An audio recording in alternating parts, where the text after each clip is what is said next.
o'g'il bola, agar tizimda yashayotganligingni isbotlab bersam, bugun hayotingni o'zgartirishga va'da berasanmi? Qara, uydan chiqib faqat qizil mashinalarni ko'r va har bir qizil mashinaga men senga $1000 to'layman desam, agar sen faqat uydan chiqib faqatgina qizil mashinalarni qidirasan va ularni topasan, kun oxirida kelib menga qizil mashinalarni nechta ko'rganingni aytib bera olasan. Lekin men sendan oq mashinalar qancha edi desam, sen aytib bilmaysan, chunki sening fokusing, sening diqqating faqatgina qizil mashinalarga qaratilgandi. Xuddi shunday tizim ham senga imkoniyatlarni emas, muammolarni ko'proq qilib ko'rsatadi. Ular seni chalg'itishadi.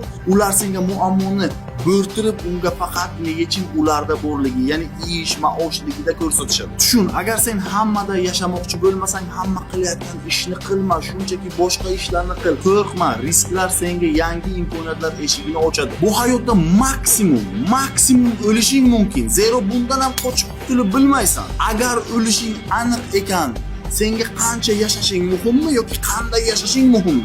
Insonning ichida ikkita inson yashaydi. Biri qo'rqoq, biri jasur. Ular faqat ikkalasi jang qiladi. Qaysi biri yutadi deysanmi? Qaysi birini ko'proq e'tibor bersang va uni oziqlantirsang, o'sha yutadi.